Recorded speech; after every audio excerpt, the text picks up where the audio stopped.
Bonjour, and welcome to the Overly Animated Podcast, where we take animation seriously. We talk everything animation here, including Infinity Train, Book 3, which we'll be talking about today. I'm your host, Alex Bonilla, and today I'm joined by Michelle Andrew. Hello. Maddie Potter. Hello. And April Collins. Choo choo! So we will be talking about Infinity Train, which goes choo choo. Specifically Book 3, subtitled Cult of the Conductor. We will be talking about the first 5 episodes that are available on HBO Max. We are recording this the day that they came out, August 13th, 2020. You can find our previous discussions on Infinity Train Books 1 and 2 at overlyanimated.com. You can also subscribe to us on your preferred podcast app. You can find us on YouTube at youtube.com/overlyanimated. And wherever you find us, feel free to leave us a comment or a review. But yeah, we are here today, gathered together to react to the beginning of Infinity Train after several days of speculation as to how exactly this show is going to be released. It turns out that this season we're going for first 5 episodes. Next week we'll do episodes 6 through 8, and then episodes 9 and 10. So, another different kind of schedule, and as we'll get into, maybe a very deliberate, separation of this. But we'll begin with the general reactions. Let's go to you, Michelle, first. How are you feeling after watching the first 5 episodes of Book 3? I'm deeply shook, Alex.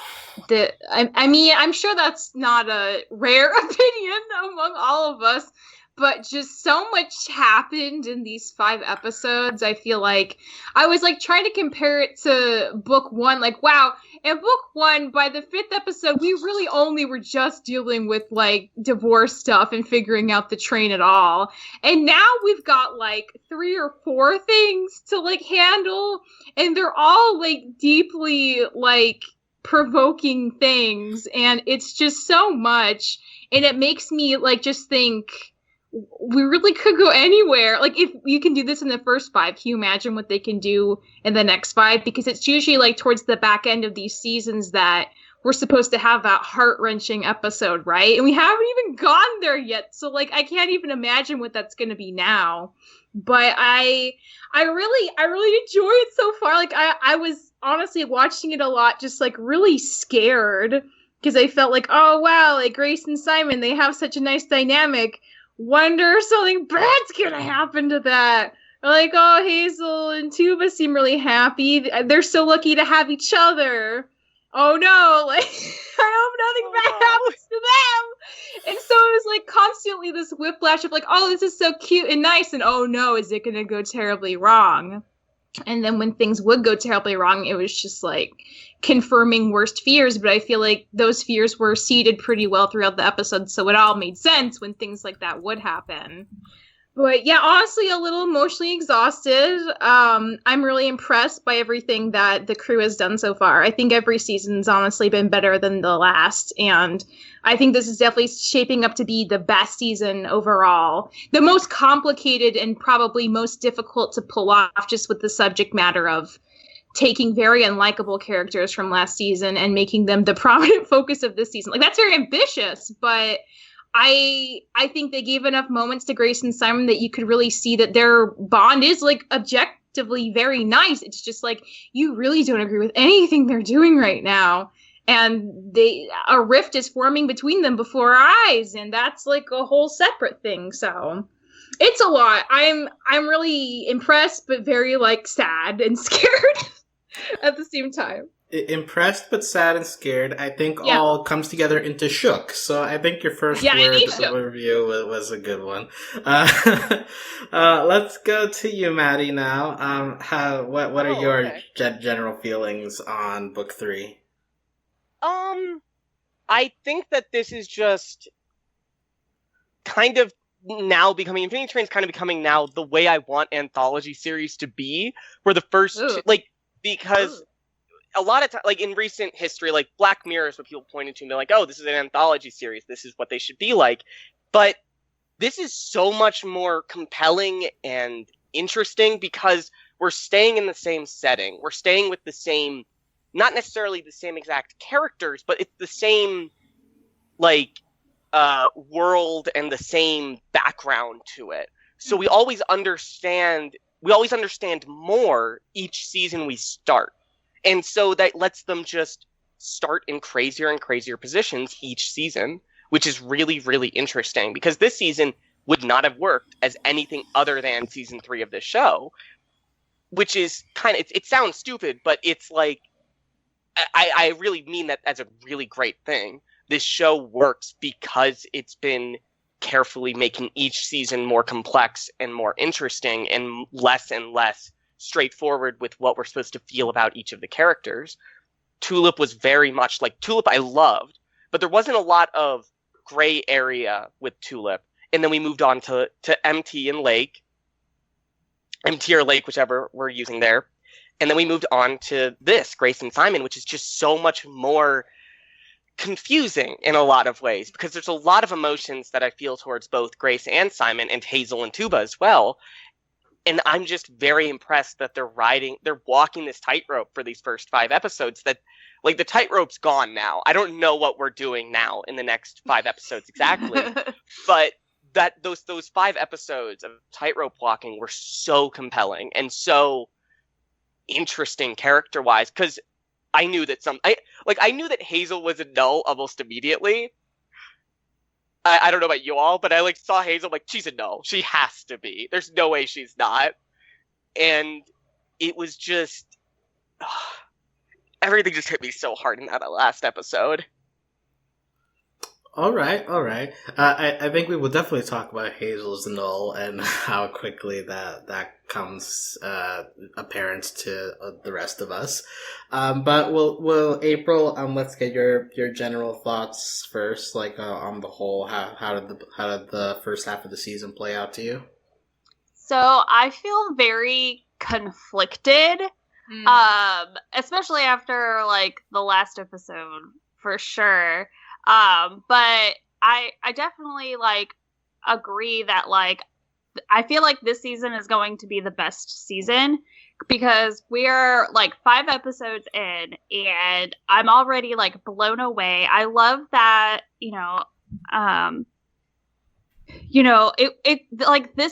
these 3 seasons have really been such a journey. On a train. But Are you already laughing at your own jokes, April? I wasn't even trying to make a joke, and it just hit me. So somebody start the train joke counter. We're all one so far. Well, 2 actually. Or just you started with the April choo-choo. pun counter. Yeah, the April train counter. But no, we've really been on a journey with this series, because like Maddie was saying, love Tulip. I thought she was great, but her season was very sort of laying out the environment and where we are. And then we just continue to put things in there and change things up while still being in the same place. And so I love that, we're where we are now.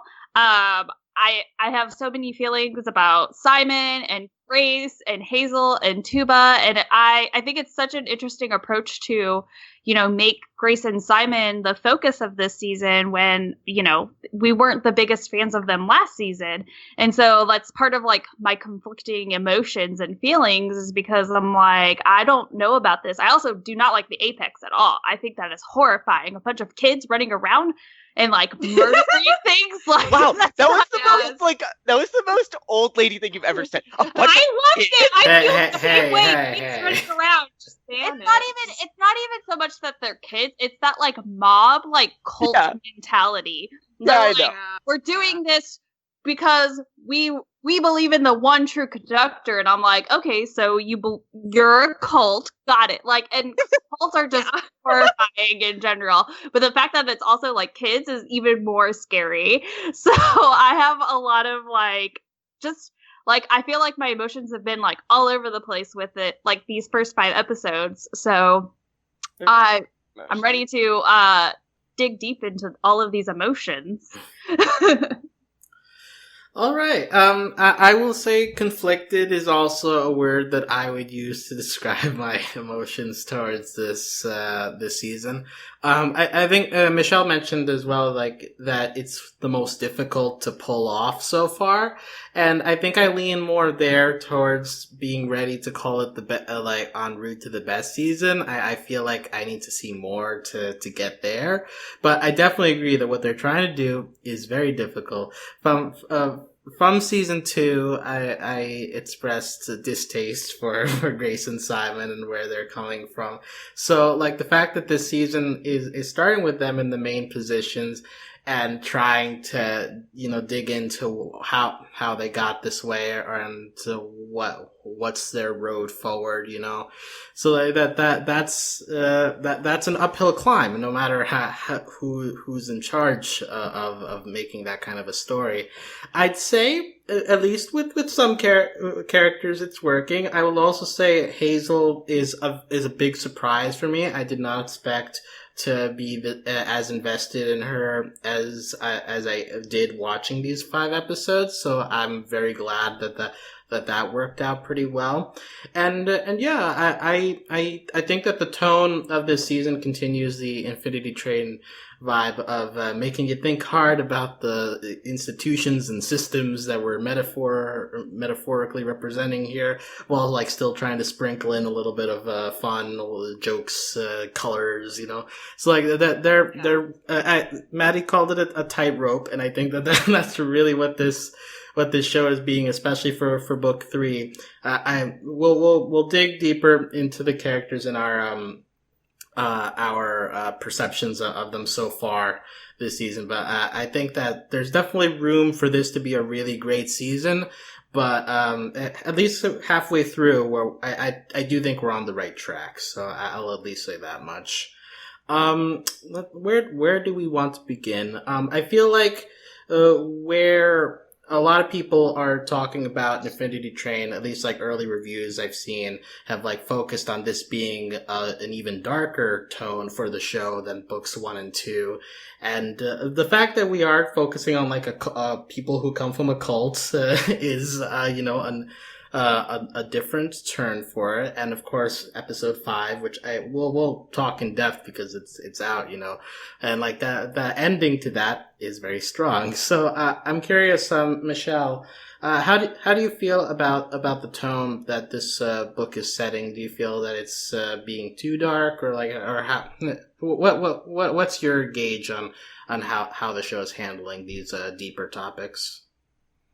I think the darkness is necessary, and I wouldn't say it's even that much bigger. I think we've been seeing kind of a progression. There were aspects of the back half of book 1 that got kind of dark and uncertain, especially with the train. And I think in book 2 with MT was coming from a place of being very frustrated, like constantly on the run from the Chrome Popo.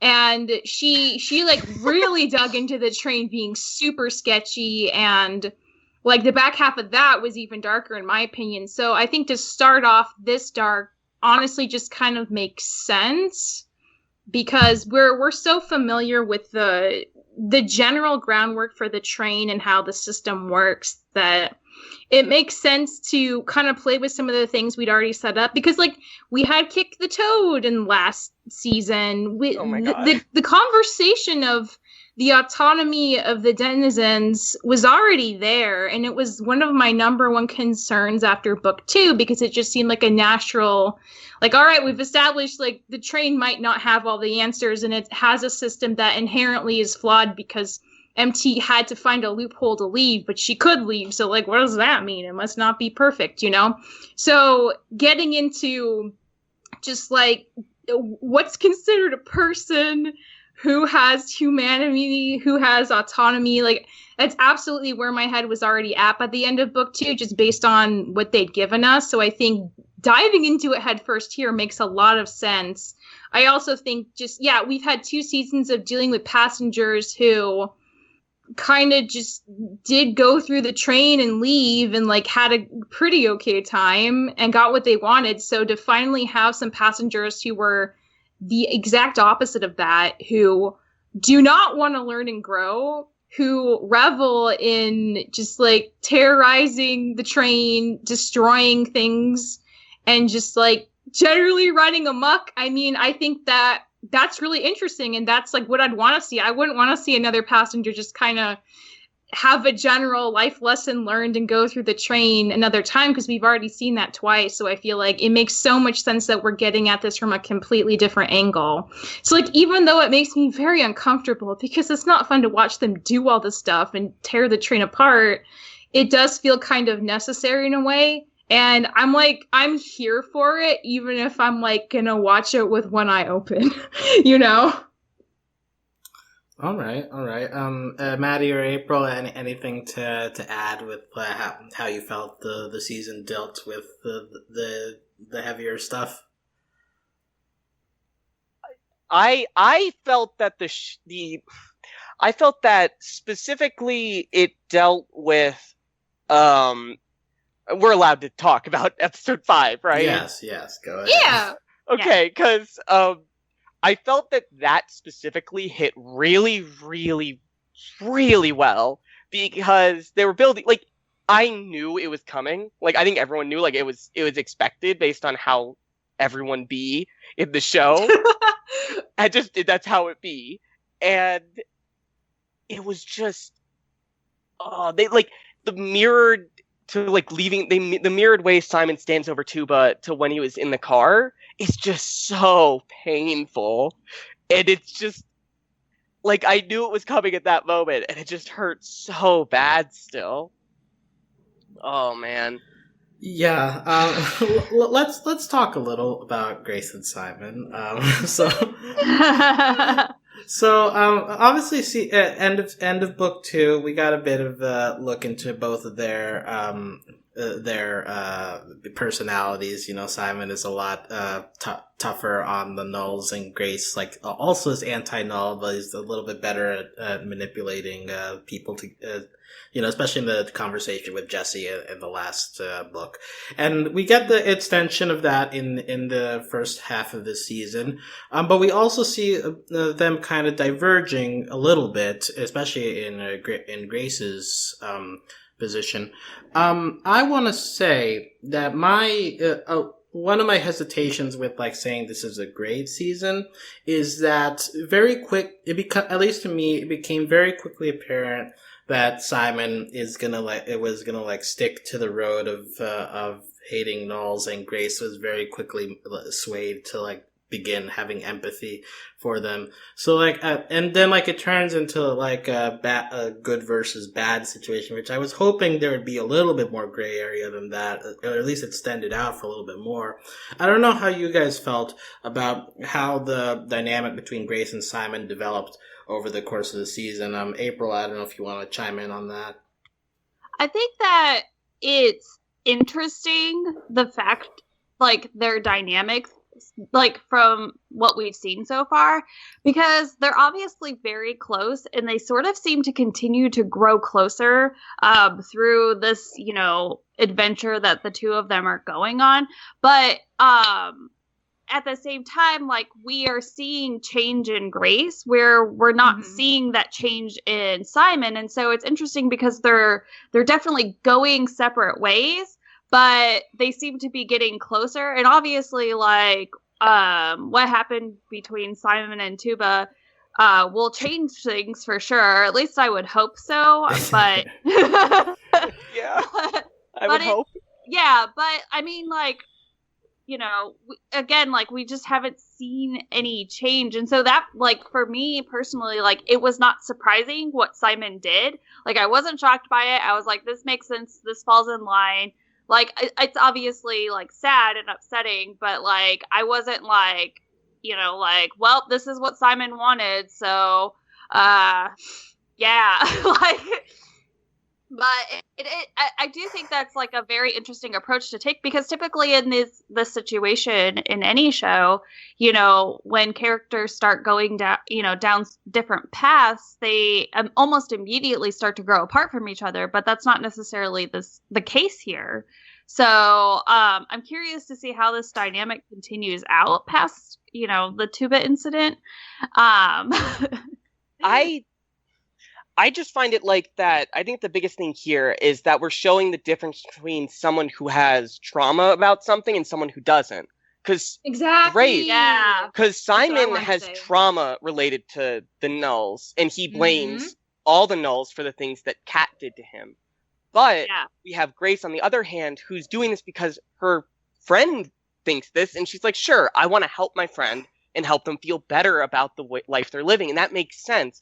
But as soon as she's put in a situation where she's confronting her friend's, like, a belief, she's seeing, like, wait, this might not be quite right. And I think that's really interesting and really compelling, and I don't think that takes away, like, the grayness or it makes it boring in the future. I am very interested to see... I'm very interested to see how Grace and Simon interact now, because I don't think it's going to be a straight up good and evil thing. I think we're going to have a discussion about how you perform people and how specifically you talk about these things when trauma is involved, because this is a complex topic and we've kind of been dancing around it, but they really do not make it subtle that this is about racism. We will get to that part in a little bit. But I do want to hang on Simon for a little bit, because I do like that interpretation you give about trauma, because I'll admit, like, that the cat episode, I mean, I got that he felt wronged by the cat for their actions, but I did not get the sensation that was connected to his general feeling for the nulls. But I guess, like, if you, like, connect the dots, like, you can, like, sort of sort of piece it together. I would imagine that if that's the route they're going for, they'll spell it out a little more in subsequent episodes, especially as Simon and Grace talk, presumably about the two actions. But that's a good point. And because my question was, like, do you think that this season, I mean, at least the first 5 episodes, are doing enough to keep Simon feeling human enough, or at least more, like, giving him more dimensions? And I think, Maddie, you made the case for that, but I'm not sure if Michelle or April, you want to chime in on how you're feeling about Simon's character right now. Well, Oh, go ahead, April. I was gonna say, well, I mean, I don't feel that great about his character, though I do think it's interesting that his number is lower than Grace's. So, I mean, obviously hers is, going down, but that's something that they, made very, like, apparent in the beginning of this season, is that her number is higher. So I wonder, like, what happened. I think she was on the train before him. That's what I was wondering, is who was on the train first, because I don't know that they really said it, and if they did, I wasn't paying attention, obviously. But it's also it's also interesting too, because I mean, I wonder how high his number jumped up. They're covering his number for now. And I think that in those last shots, you could just see it, like, scrolling up. Stopped scrolling up as he was pushing Tuba off the train, and that's it. I mean, one thing Simon says is that, so he knew the cat before he even realized he was in the train. So that implies a lot of things. So he was 10 years old. He was in the train. He didn't, like, know he was in. So he never, like, left the car until the cat left him, presumably. And also, it seems like, I don't know, like, that was, like, his only companion for a certain amount of time. We don't know exactly why she left him, but he kind of flipped out when he saw that she was collecting stuff again. And it seems like we do know that, like, she seems to value possessions over a lot of other things. So, like, maybe she, like, left him for, like, trash or something. Yeah, I don't know. She decided to collect something instead of helping him. And I feel like it's more complicated, because, like, she definitely wanted to say more when he was confronting her, but she just kind of was like, well, I feel like there's definitely more there. The thing I would say about Simon is, like, he, at the very end when he's leaving the cabin, she says, like, au revoir or something to him, and he says it back to her, which to me signals like not as overtly as Grace, but certainly for Simon, it's growth. It's making a bridge of connection to a person that he feels has deeply wronged him, and that is still a step, towards a form of reconciliation. So I don't think it's fair to assume Simon is just completely written off. I feel like Maddie said, his is just more traumatic, and it's longer and more deeper felt, and so I'm assuming just like coped with that hurt by just like projecting it onto all nulls essentially. And I feel like maybe for the case of both Grace and Simon, it's going to take something personal to change their perspective. I feel like that's exactly what Hazel is for Grace. She's a personal way for her to revamp her entire perception of nulls on the train, because if she can care about this one so deeply, she can then extend that to everything else. And there's a separate conversation I want to have about empathy, but I'll wait till Alex wants to get there. But it's very related to this, obviously. Yeah. Well, we can talk. We've talked about Simon enough, and like the problem that they're both dealing with is this perception of the nulls as like whether or not they're people. You get this conversation between Grace and Hazel that spells it out very similar to a conversation that Grace had with Jesse last season, where she's describing that a null literally means zero. They're nothing. She also uses the phrase, you can't trust them. Hazel responds back with, have you ever gotten to know one? And like, defends Tuba. And Grace is like, maybe Tuba is one of the good ones. So like, all of this is language that, as Maddie described, is very close to how people react to racism. It's a little bit on the nose. Yeah. I am because a lot of this was expressed in book 2. I'm curious. Do you guys feel that there's any like new layers that are added by this book, or something that appears here that affected you that did not appear last season? It almost functions like dramatic irony in this season, because we've already had this lesson with Lake. We know that Lake is a person. We spent the whole season with her, and I think that's just it hits different now, because we're having this discussion from the other side of someone who doesn't think these people are people, but we know that these people are people because we spent the whole season with one, and I think it hits different knowing that. Hits different knowing that we've done that already. And I think specifically it paints Grace and Simon in a much worse light than I think they would have been if this season came before season 2. It's just very different to have this discussion after we've had a season where we humanize someone so much. Who is this person they hate? This type of person they hate. And I think that's a very deliberate decision. And I find it very interesting that we did it this way. And again, I think this really is a justification for how good this setup they have for the 3 seasons is so far. I will say, I mean, until we start to talk about like Hazel, that most of the nulls that we've seen this season have either been like inanimate objects or like or, like animals, that have been like humanized and everything like that. And so I think that's also something to be said, because I think it like very much would lead into like the case of empathy, because like who's gonna feel something for like a lamp or a light or something? And so like I guess it's easier to take out that type of aggression on essentially actual objects. Like they're not inanimate, but they're actual objects.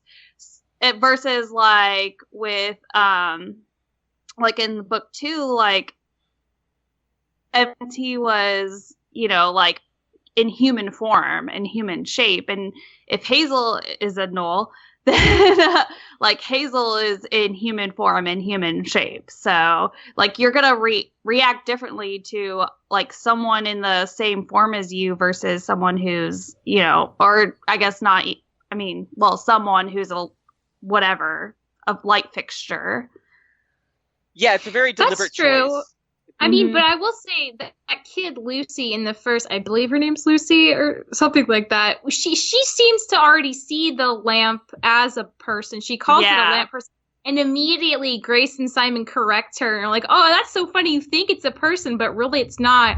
And you see how they kind of just like indoctrinate all these kids into thinking the way they do. But these kids themselves, like, there's still a little bit of that like empathetic side to them. And she almost seems like she wants to run away with it before Simon says like, oh no, put it in my room. And she looks like a little scared because she knows he's not going to do anything great to it. That's I the love that scariest layer moment too. of the Like entire season. Simon and Grace are on kind of another level than I think the other kids are, and they're really just following their leadership more than anything. I think they're perfectly capable of, breaking out of this if something were to change, because they have those doubts still. It hasn't been beaten out of them yet. Yeah, and we especially see that with Grace. And I wonder too, like, if Hazel does end up being, a null, that it's interesting, like, maybe that's like how Grace has to learn that lesson, I guess. Like you can't just be like destructive or whatever, like, because you could actually hurt people, or who knows. I think the lesson Grace has to learn is that she needs, it's kind of similar to what Jesse did, where Jesse had to learn to stand up for himself. But Grace specifically needs to learn to be able to step, oh my God, I can't think of the term now. She needs to learn how to stand up to her friends. Like, she needs to learn how to. I think she needs to learn to just step aside, or like find a way out, because she's in charge of this cult, essentially. Like, her and Simon, she's in charge. Yeah, but she's the most in charge, and so I think for her, she really just needs to find a way to, like, just leave. And I think that would be like the biggest lesson for her, is to like recognize that this is unhealthy behavior and leave. But what I'm saying is that, like, when you look at Grace, like, this is my reading of it, and I see that reading with Grace doing that. But with my reading, when I'm watching, I'm seeing that every time she's talking to someone, she's presenting a very different person to them. She's trying to have everybody like her. She's very much a chameleon. Yes, and it's very different and it's very interesting because we had Jesse last season, but this is a very different type of person than Jesse, because Jesse just wanted people to like him, but Grace wants everyone to think that she is the best person. She wants everyone to think that she cares about them the most, and that includes Simon, and that includes every individual kid in the Apex. We see that in that episode where she's like, "Oh, I'm putting this in my private collection," and we know that's not true, but she wants them to think it. And that's the most important thing to her. I feel like her connection with Simon is genuine, though. Like, I don't think their rapport is fake. Whereas with the children, I think the way she talks to them is just like a very charismatic, positive reinforcement kind of child control method. Like, I think there's a reason a lot of these kids are like significantly younger than them. And that's just her approach. And I don't think we should confuse, because so Simon and Grace have reasons the train picked them up, which could be divorced from the cult and like the numbers that have accumulated from them being in the Apex. And I wonder if there are maybe like 2 lessons they potentially have to get through at this point to actually leave the train, not just one. And I think what I'm saying is that I'm not saying that she is presenting someone who's not herself to Simon, but she shows a lot more concern for her number when she's around Simon. So much so that Simon, in turn, it's like, my number's so high now, and she's just like not caring about that because Tuba's dead. And I think that that's really interesting. I think it's a matter of saving face with with her friend. Like, obviously she's concerned about her number. Yeah, but I wonder if maybe her concern isn't necessarily like, oh, I mean, and it could be that she's worried that if her number's not as high, then Simon won't want to be as close to her or her friend or whatever. But it could also be like, maybe her concern is coming from a place of like, oh, my number's going down. Maybe I do want to see what happens when it gets to 0. You know what I mean? Like, because they even admitted, like, we don't know what happens when kids' numbers hit 0, just that they disappear. So they don't know that those kids, are going back to the real world. They just know that they disappear. And that's very, like, that, if, like, as someone with high anxiety, Mood. Like, if I didn't know, if I didn't know, like, what was going to happen to me if my number got down to 0, I'd be like, all right, let's keep this number going. Like, how Let's can keep I this going. This is a good mood we got. Yeah, like, how can I get this number as high as possible? So I totally, like, understand that, like, that maybe her actions are also, like, anxiety driven as well. Like, she doesn't want to find out, but maybe now she does. She's going for the high score.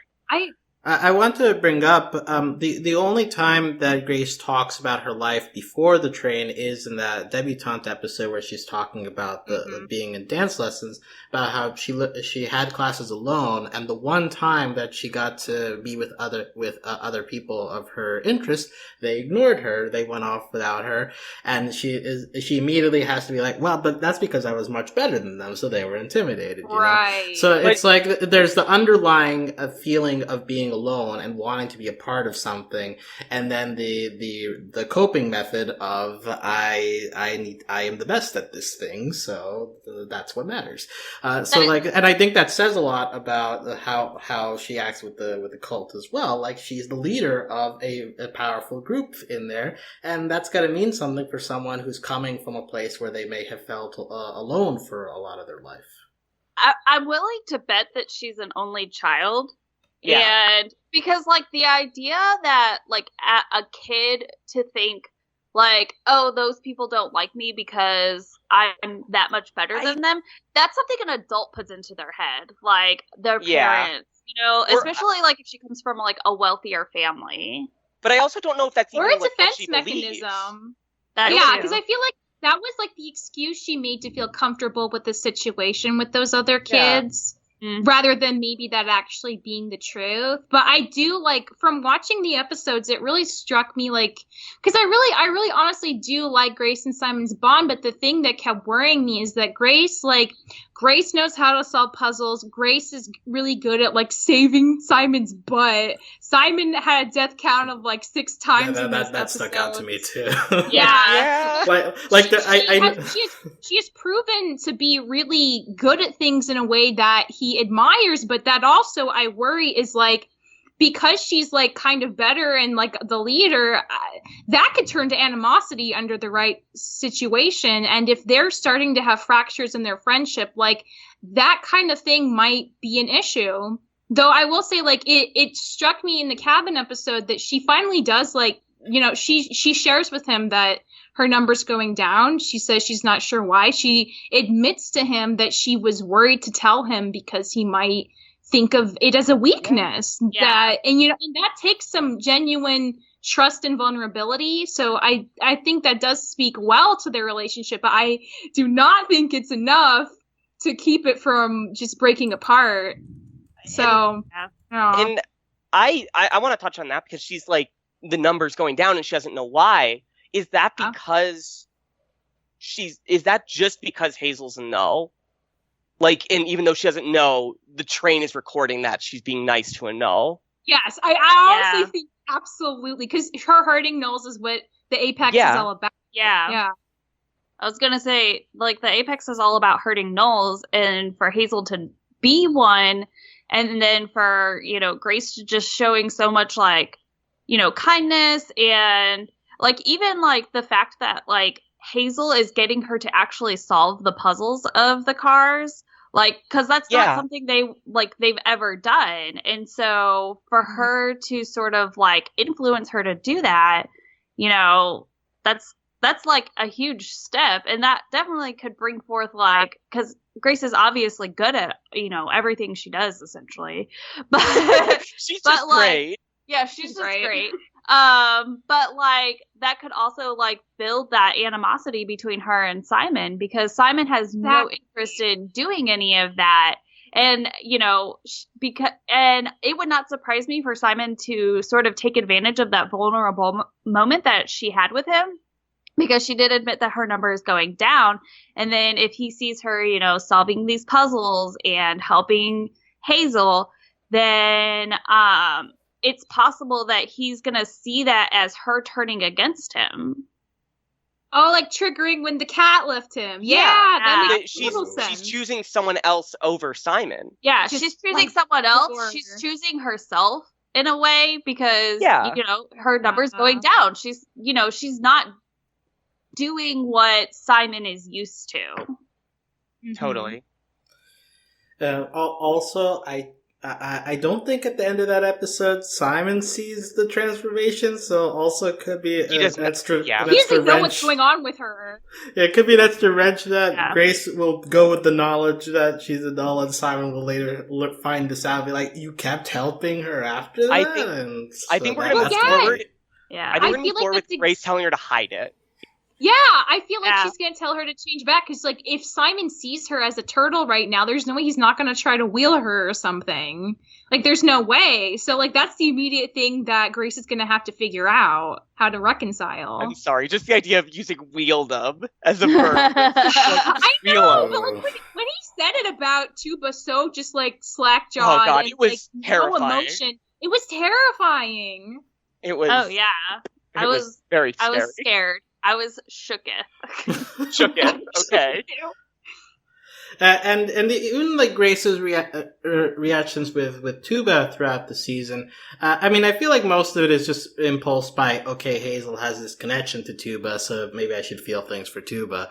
But even that, like, is like a very small in this book, but it is also something that's changing in Grace during the season, to the point where she reacts noticeably when she gets that news that he's been wheeled. But been wheeled. Sorry, that'll never not be funny to me. That whole term.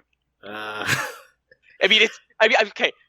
It's awful, but like the word is just like funny that they're saying like I wheeled him. It just doesn't sound as bad. Like I think you know what it is. It's too close to wheelie, and wheelie is a really fun word to say. And there's wheels on trains too. I was gonna say wasn't like in my brain to wheel being bad, and so just just the word is said. But obviously, it's completely terrifying because it's making me think. That's probably why they use it because it doesn't. It sounds a lot better than murder. It's like, I just wheeled someone. It's fine. I do it every day. You know, it's so much easier. It gives me images of what Lake did to the capo last season. I think that's a big deal. Like the fact that we know what that looks like is makes it all the more effective. Like they've really constructed these seasons so carefully that they don't need to show us that again. We know what it looks like, and it's awful. We are well aware and on the same page. Yep. Very much so. We can talk a little bit about Hazel herself. We've talked around her, but we haven't really focused in on her specifically. We are introduced to her as like kind of a lost girl that's found this knoll Tuba, presumably the helper, the same way Alan Dracula and Atticus were so many times. But like as we go through the season, we get Hazel being like slowly won over to the side of the Apex. And wanting to also sharing with Grace the idea, like wanting to be part of a group. And then episode 5 happens, and we see she's a turtle person. It's fine. So it's fine. Everyone's fine. Turtles are good. Hazel's not fine. She's having a bad day. Hazel's in danger. Right. Look, there are worse things to be than a turtle. I'm just saying. Yeah, you could be a tuba. Oh, definitely. You could be a tuba. Aw, that's mean. You could be a lamp. Yeah, you could be a lamp. You could be Randall and be like a water bubble. Randall. I think he's got it figured out. Oh, man. Good. So I guess the question with Hazel is, what's her motivation exactly? I think the show spells it out well, but like, what did you guys get out of what Hazel's deal is in this season? I definitely think it's very similar to Lake's feelings, but we're getting it from a perspective where we don't know that she is like Lake at the beginning, because she wants to be like other kids. She wants to be human, but unlike Lake, she doesn't really want to get off the train. She doesn't care about that. She just wants to be accepted. And that's a really big thing. And again, this goes back to the identity stuff we talked about last season, where it's just she just wants to be herself and be accepted by the other kids. because that's who she is. She is another kid, but she just doesn't look the same. And she's really, I find this just really compelling, just as much as it was with Lake. But just it's a little more difficult because it's shrouded from us for most of the season. I really like that. I mean, one thing that really struck me is that she doesn't seem to remember who her parents are, because when Grace asks her, she just keeps saying she doesn't know. She's doing that on purpose, though. I think she's lying about being a human. Oh, really?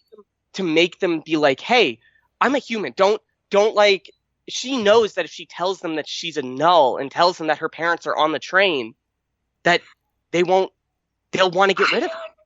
I don't know. I mean, I feel like Hazel's a very straightforward person. I mean, that's part of why I find her so charming myself. But like, hear me out. Yeah, sorry, go ahead. I feel like maybe she, for some reason, maybe she like lost her memory about maybe something really traumatic happened. I mean, we did see the Apex messing up the turtle car. She's a turtle. It makes sense. Maybe she came from there. Maybe something happened to her parents that the Apex are responsible for. It freaked her out so bad she went into a different car, and maybe she saw an actual passenger in that car. So like subconsciously she turned into like a person shape and drew the number on her hand to be like, oh, that's like them, and I guess I'm like this person. Like, I don't know if she could be like subconsciously wanting all the things you're saying without being like really aware of it right now. Cause she's like, what, 6? Yeah. She's very young. She is very young. I think maybe she mentally blocked out what happened to her parents, and like those memories are there, but she's like not ready to unpack that because she's a little kid, you know, but we might get it like later. So I see that. And the way I'm reading it though is like, because specifically we had that conversation where she's testing the grounds, where she's like doing that thing where minorities like go like, hey, how do you view these people really? That's true. And I think that there's more going on in Hazel than we are like seeing so far. Like, I think that Hazel is fully aware that if she tells Grace that she's a null, Grace will not let her follow with them. And that's so sad. And that's so like, she gave herself a number when she shapeshifted. That's so sad. She wanted to fit in. I wonder, so I like that theory. I also wonder if like Hazel was intended by the train to be sort of that like guiding force for Grace, so that Grace could get her number down. I was gonna bring that up too. So that's the way I that was my first thought, is that okay, so like she's there to be that person for Grace, but I wonder if at the same time Hazel is starting to become I'm going to use the phrase self-aware. Oh my god. So, but kind of like she's like NT like 2.0. So she's learning, you know, in her I guess she's being successful. So I'm not going to say attempted like trying to fix or help Grace, but she's also at the same time being like, well, man, like I want to be a human. Like I want to like be a part of a group. I want to, you know, like I want to continue to be with these people. And so I think that would be like really wonderful. And then I would love to see like Grace and Hazel get off the train together. Like I think that would be great. Or Grace helping Hazel get off, because that would be so like unselfish of her. I think that what we're going to see is that Hazel doesn't want to get off the train. I don't think we've seen anything from her that she wants to.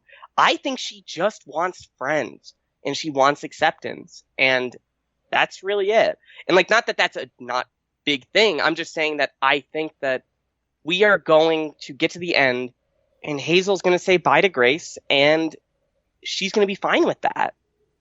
I mean, I think that would be like a really great outcome for Hazel as well, or for her to stay behind and help, help the kids of the Apex maybe find their things. Yeah. Along those lines. Get their numbers down. Yeah, help them get their numbers down. You know, give to them what she's, been giving to Grace. Yeah. So. Or I think it's also completely possible that we see this season someone who just doesn't want to leave the train, period. Like a human. And that could be Grace as well. Like, she chooses to stay behind so that she can help other people get off the train. I think that would be a wonderful like ending for Grace as well. Her and Hazel, dynamic duo. We'll have a new tuba. Especially whatever. Too soon. But especially because we have this situation where like they're implying Grace and Simon, they've been on the train for so long. I was thinking that. It's been so maybe 10 plus years for them. Yeah. And maybe, so maybe she won't want to go home. Grace is like, everyone's gone I need now. you off my train. You've been here too long. No, but I don't think Grace is going to realize everyone who did love me probably thinks I'm dead. Probably thinks I've been dead. I don't know if that's. I mean, I don't think it's been that long. Like, but I mean, we don't really know how. Like, well, maybe it's been 7 years for Grace on the train, but when Grace goes back to the she goes back to the real world. Maybe it's only been like a day or an hour. That'll be really. Because didn't Owen say that it happens in real time though? That you're gone on the train as long as you're gone. Does it happen? So it's been at least like maybe a decade for Grace, like point blank. Being on the train. Is she really almost like 20? That's the impression. At the youngest, maybe like 17, 16. Yeah. But it's definitely been years. It's definitely been years. Well, because they said Simon was 10 when he was. Yeah. Mm-hmm. Yeah. So I feel like at least 7 years. Yeah. One thing I want to also mention, like in this talk of like Hazel, having her own life and her own decisions here, like we also get a little bit with like Tuba as well. Like she brings up this that she's had a past family, she lost them at some point, and she's glad that Hazel entered her life. So like it's like, man, like is this train like creating like whole families of things that they can like get and they can like get injured. Like we saw that turtle worker guy with his like wife and child in their house with no wall. Like there are whole families of creatures that just this train is their ecosystem, and they can just like live their whole like entire lives, and they could like lose their children. And it's like, oh god, because Tuba lost her daughter. There's a full life cycle here for a lot of these creatures. Yeah. Which is why it's so messed up that they're all created just for humans. Like, even if humans, like, treated them better, I mean, that's still, like, really not okay. I'll never be over this about the train, you guys. Like, this just... That it's making people? That it's making creatures, and it is... Sentient. And it is... We are forgetting. It's a book, too. 1-1 straight up, like, tells MT she shouldn't leave because she's so good at helping. Like, that is more or less the point he sees to her, and that, objectively, that's the point he sees to any creature, any null on this train. It's really interesting because 1-1, in a lot of ways, has a very similar view to Grace and Simon. He doesn't view the nulls as people. He doesn't think they're alive. He thinks they're just his puppets. Mm-hmm. And that is creepy. I don't think 1-1 is as bad as Grace and Simon say he is, but I think 1-1 does have these layers. It's really creepy that what he's doing. It's just really interesting because they have the same feelings, but yet Grace and Simon are so against 1-1. And 1-1 and they think that 1-1's against them and is out to get them, but we haven't really seen too much evidence of that. Like all the things they said that 1-1 was doing, messing the cars around. Yeah. Honestly, he might be doing, but they're like wrecking his train cars. So like, I kind of get it from his side. That he's like, I really don't want this one to be completely destroyed. Yeah, I need it to push it to the back. Yeah, that's a completely different reaction than stopping them from being the apex, which it doesn't seem like he's really done. Like he might have thrown. Like I think the train threw Grace and Tuba at Simon and Grace. No, Hazel and Tuba at Simon and Grace, and Simon failed his test. Real bad. Like, let's be honest here. Oh, yeah. But Grace was passing. Grace was doing it. And I don't think that that's necessarily evil, what 1-1 was doing there. Yeah. But they just... If 1-1 was behind it, that still bothers me, though. Because, like, again... He essentially set Tuba up to die. Well, I mean, that even if he didn't expect it to turn out the way, but also, again, it's just like this one thing, like playing with people's lives, like with this outcome that it just wants them to have because it feels like it knows best. And even if like Grace comes to a good realization about having empathy for the Denzins, I just hate that it would be at the hands of One. If this happened organically without his involvement, that would hands down be best case scenario for me. But I think we're going to confront that this season. I hope so. Yeah. I hope so. I think we're going to get to the end of this story. Like, I really feel like we're going to have someone not leave the train, whether it's Simon or Grace, and they're going to confront One and be like, no, you want me to leave. You think my lesson's been learned, but I can't, like, use this lesson you've taught me unless I stay here. I feel like Simon will end up staying. So, you think Simon will stay? I think Simon's also got a long way to go, like much further than like Grace does, for sure. But I would rather Grace stayed than Simon. But yes, I agree. So who's gonna stay then? I don't know. Maybe they both stay. Maybe they both stay. Wait, do we get a book 4? We do have book 4 coming, as far as we know, I think. Okay, then it'll be Simon who stays. I think we do. Is that? Sorry. We don't know, but I think we don't know. Due to production stuff, we think there's one more 10-episode drop coming. Right. Yeah. So, whoever Alex, gets to stay will be in the next 5. Wow. Whoever gets to stay will be in the next 5 episodes. I briefly want to mention this book is titled The Cult of the Conductor. Does anybody expect a Amelia return, like the old conductor, or are we planning on bringing her back at some point? Any way we can slip her in here? I have a question about that. Yeah. Basically, there was a moment when Grace was trying to convince Hazel that the Apex were super great, and she's really good at talking to kids, so she was super charismatic and smooth about it. But she was basically saying there was an evil robot. The true conductor had this blanket cape on and this big body and this red line, and that's why we draw it on our faces. And they had a lot of numbers on their arms, so that's why we know that we're supposed to. My question is, okay, the robot didn't, Amelia did. They used he pronouns, so they definitely don't know Amelia's Amelia. Yeah. They think the conductor's some dude, I guess. But how in the world would they know about her arm number if that's the case? How does Grace know that information? And that makes me really wonder if she is going to find Amelia at some point to kind of deal with this question. I think the point is there was I just want to mention that there's a line as well in the debutante card where she mentions that the conductor saved her life once, which is also I didn't remember that. I completely forgot that. Yeah, well, this is when she's talking about the conductor. You're and she saved my life once, or he saved my life once. But it's huh? Yeah. Okay. That's really interesting. Okay. I was going to say, I didn't remember that. Sure then. Yeah, so there's seeds there, so I at least I'm interested to get her back in the midst. Other stuff I've been seeing floating around. Well, we already talked the whole idea of 1-1 potentially targeting Grace and Simon with the car moving. So you guys are kind of midst on that. Maybe not. Maybe. I fully believe it. I fully believe that's at least with the first car moving. I don't know what's happening with the second car moving because it seems set up in such a way that one might have killed Tuba on purpose, and that's terrifying. I really hope not. Oh my god! I bet that was sad one. That was totally sad. That was sad. That was sad one. Obituary.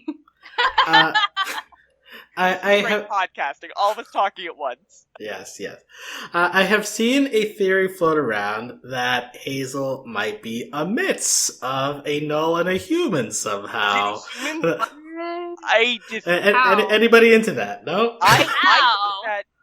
What I think, other than that, is that maybe Hazel is not a turtle, because I think that might be a fake out. I think Hazel's some kind of shapeshifter, and that she just turns into a turtle, because maybe that's one of the other forms she took at one point. I think she can change into a lot of things. And she's just been trying to find a place she fits. And she wants to fit in somewhere. And that would really, like, I think interlock with this story she's going with and this idea that she can turn into a lot of different things if she just wants to be with kids her age. Because she always keeps finding that, like, people, that she gets lost and she's alone and she doesn't have parents. And she just gets this ragtag, like, group of people always. And they just kind of leave her behind. And that's sad. Well, and she seems very, like, happy and content as a child. Like, Yeah. I mean, for someone who's, like, you know, we can only assume gone through what she's gone through. Like, she seems to be, like, happy and joyful. Like, she gets to be sort of, like, carefree. She's like, we have to learn the dance. Like, you know, upbeat. So I think it's easier for her to have that attitude as a child versus a turtle or anything else for that matter. Yeah. One final thing I want to bring up. Is anybody keeping their hopes up for Tuba coming back? Because yes. We did not see him die. I think there is always a chance. Yeah, or her. We did not see him die. There's always a chance she could come back. She's smart. She's very capable. I don't think we're going to see Tuba come back. I think we might see Bugle, though. Oh, no. Oh, no. Listen, that's the maximum sad we can reach. So it might actually be what we get. Now I'm rooting for that, honestly. I did not think that was an option. But, that's the most depressing option, Alex, so I find it. I always find the most depressing choice. Okay. Then moving from depressing as we begin to wrap up here, are there any funny moments that stood out to you? I mean, at the end of the day, this is still like sort of a young adult show, so like, you know, they're throwing in some jokes too. Anything that stood out to you, Michelle, of like the lighter stuff? I want to praise this show for giving Hazel actually good child dialogue. And I think I've said it before that it seems like a lot of shows can struggle with making children characters seem like actual people and not just like these baby talking nonsense characters that say things for the parents to like jump off of. Like, she has a lot of really funny dialogue, but it's not like, she doesn't talk like she's 3 years old. She talks like somebody who honestly is a child and just has like a really funny, quirky kid way of describing the world. Like at one point she says like, then you'll die until you're dead. And like that thing is just like so cute and endearing. And it just shows what like a likable, just like you want to protect her. She feels like the best thing in the world. There's no way for you to not like her. And I feel like that's exactly why she's so perfect for Grace to start grappling with this issue of, you know, who does she care for and what's like the thing she should be looking out for at this point. So also, she's not dumb. Like, she's silly, and she is so perceptive, and she pushes back about the dancing with Grace. Like, she argues there. She's like, wouldn't it be easier to just like do the dance than to try to like break out of the room? Like, that's way more straightforward. And Tuba's there to back her up. You're like, yeah, we should just follow the rules, you guys. And they're like, fine, we'll do it. And it's fine. It works out. Well, it's great because she's a very almost balanced character in the fact that like she has those moments where like she is very much a kid, like she's like, oh, just do the dance with me, like be my partner, but then she's just like, yeah, but it would just be easier to do the dance, or we know this will like, work. Yeah, we know, like we know it'll work if we just do the dance. Or she even has like some very like good moments where, you know, she talks whenever she's talking about how she wants to be like brave and special, like that's very like sweet. And it's interesting though too, because like it's something that like you would hear out of a kid, but not in the way that Hazel delivered it. Like the way that she delivered it was much more like impactful, in my opinion, at least. So, and like beyond her years. Yeah, she has like this kid wisdom about her that's just very striking. Kid and I wisdom feel like is so good. Grace and Simon are almost a little shook by like how sure of herself she seems, which like maybe you only can be that sure of yourself when you're like that young. You're like, you just have that blind confidence, but it's so good with her. Yeah. So I definitely agree that Hazel is one of the better child acting in in animation I've seen in a bit. April, any of the funny stuff stood out to you? I thought it was funny. So whenever they had to learn the dance, I thought it was funny that like all of the like like the footprints were on the floor, but there was never like a point where it was like you start here. Yeah. Like a bunch of, and I Do was, all of it at once. and I literally like sat there and I was just like, how do you know where to begin though? Like I had that moment and I was like, oh, y'all are just going for it. Okay. Like, cool. Have fun with that. Briefly with the dance stuff, there's like a very slight romantic tension between Grace and Simon because like.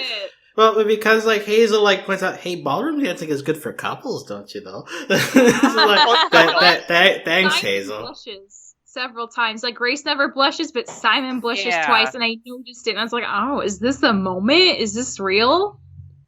And I think maybe. And I think that it's on purpose that we only see Simon blushing about it. I think this is purposefully something. Yeah. I think this is purposefully a one-sided thing that we're seeing Simon does a lot of things to appease Grace. He does a lot of things because he wants Grace to like him. And I don't think that's all of his motivations, but I do think he's doing that sometimes. He like when he walks back in, he's proud of killing Tuba. He's proud and he wants Grace to be proud of him. And he said like, I thought you'd be happy, right? When after, and like she's not, but like it kind of does imply he did it for her benefit as much as his own. He thought that she couldn't do it because she was taking care of Hazel. He thought she didn't want to do it because she didn't want to do it in front of Hazel. Oh, and man. This is gonna hurt. Oh, God. Like, wait but Simon was also like still very much under the impression that like Hazel is like human. And so that I will give Simon that he was pandering to the idea of like, okay, I'm gonna do this, but we're not gonna do it in front of Hazel. Like, I mean, that's fair. The tiniest bit of then that changes obviously at the end. So. Maddie, any other funny stuff that you want to point out? I'm trying to think of any funny stuff. I liked Frank a lot. Frank was great. Frank is the bear? Yes, Frank is the bear. Okay. Wow, how did you remember Frank's name, Maddie? Because there's this funny line where Kat's like, Frank, this is not the time. Yeah. They were a couple for a minute. They have matching bathrobes and they're in this cabin together. The cat, why are you with the bear? Like, girl, live your own life, but also like, what? The cat can do what she wants. With the bear with sunglasses. She clearly can't do what she wants. I was just really not mentally prepared for this revelation. I'm adjusting in real time. Ready. I wasn't ready. I think that's. I think it's just really funny that because the cat just says like, this is it took a lot of work, but this is it. This is the life. And like Frank's there, Randall's there, Liz is there. The ambiance of the water fountain. It's so important. What was it? What's the water? Randall. Randall. I love that Randall was just like, oh, we saw you having a snowball fight. We wanted to join. We wanted to join. We made more stuff for you. Oh, well, so cute. I'll have to tell Randall, and then I'll have to tell Randall as well. Like, I love the Armistice thing where he's just like, oh, that's the best ending. Talking, everybody wins. He's just so cute. Yeah, Randall is great. He's my boy. Also, Frank. There's a moment with Frank where the Grace is walking by and she notices Frank cooking, and Grace keeps walking, and then we just hold on Frank for like 10 seconds, just like shaking the pan. And it's like nothing else happening. It's like, okay. It was a very strange moment. Yeah, it's like really like hammering home, like, yes, this is a bear cooking. Take it in. This is happening. Are you hungry? Do you want some? Can I help you? Also, I'll say episode 5, because it's like ends so like dramatically and serious. you may forget that it's called the Color Clock Car, and there's like a wacky wheel character named Roy, and he's all my God, "Hey guys, I'm Roy." Roy's your boy. Grace does not like him, and I feel that so strongly. I also am like, I he's think not. everyone hates Roy. I love that Kubo's like, he's at a 10, and I need him to be at a 6. Yeah. It's like Hey, it's red o'clock, guys. Kubo's so good. And I think at the end, when they solve it, Roy gets like a deeper macho voice for some reason. He's Yeah. like, "Hey, I'm very Roy, good. and I'm your boy." But I just love Tuba. You're at a 10. Yeah. That is very much a mood. Yes. Oh my god. So yeah, we have discussed all the major topics of the first 5 episodes. I think we've also expressed a little bit about our hopes and worries for the future episodes. We'll be back to talk about them further. I don't know if anybody wants any final thoughts to get in before I sign off here. Just excited for trauma next week. Yeah. We're gonna delve into people's traumas. I want to understand more context with the cat. I never would have imagined we were gonna get like the cat every season. It's the biggest joy ever. Oh my god, the cat's there all the time, and I love it. I love the cat's always here. I really think there was a good reason. I really want to know.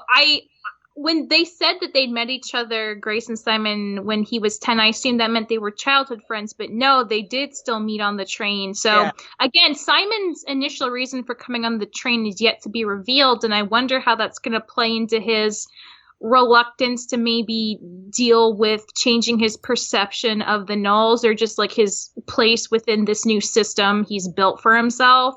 And maybe that's where the real fracture between him and Grace is going to come from. But I want a little more from Simon. I feel like I understand Grace pretty okay, but Simon's still sort of a mystery. I am so excited to see more about the cat I'm stuff. excited. And the way he reacted to the stuffed Gom is just, I want to see what that's about. So worried, but I want to see it. Yes. Yeah. Yeah. So there's a lot to look forward to, and Over the Animated will be back next week to discuss the next 3 episodes. Until then, you can look up more about us at overtheanimated.com. You can join us on Discord if you want to chat with us about Infinity Train or any other animated show we cover here at overtheanimated.com/Discord. You can support us via Patreon at patreon.com/overlyanimated. Thanks to all of our current patrons, especially our patron of the podcast, Julie. Thanks, as always, to our Patreon executive producers, Ryan, Steve, Beatrice, Hugh, Michael, Needle, and Phonation. Besides Infinity Train going on, we've covered a lot of other shows recently. Owl House comes to mind as something we're keeping an eye on. Amphibia as well. So along with Infinity Train, a lot of other shows dealing with different kinds of trauma out there. Trauma is so fun. Yeah, I think literally it's a line from Owl House. She's like, "Yeah, this baby's ready for trauma" or something like that. Yeah, something like that. Yeah. And I saw a meme that was like, "This is all 2010s cartoon protagonists," and I'm just like, "Yep." We're going to get past 2020. We're going to see shows that were made in 2020, and it's going to get so much worse. Yeah. So find the most relatable content in animation. You'll enjoy it. It's very relatable. I don't want to do that. Well, too bad. We're doing it already. That's what this whole podcast is for. Go watch Amphibia if you want something lighter. Watch but Michelle, was that like a sigh? You're like, oh, I'm Amphibia. Amphibia is so nice, and the opposite of this show. Both of these shows, but Amphibia is like pure fun right now. Yeah. Should watch it. We'll cover all those shows, and we'll be back for Infinity Train next week. Until then, talk to you later. Au revoir. Hi. Choo choo.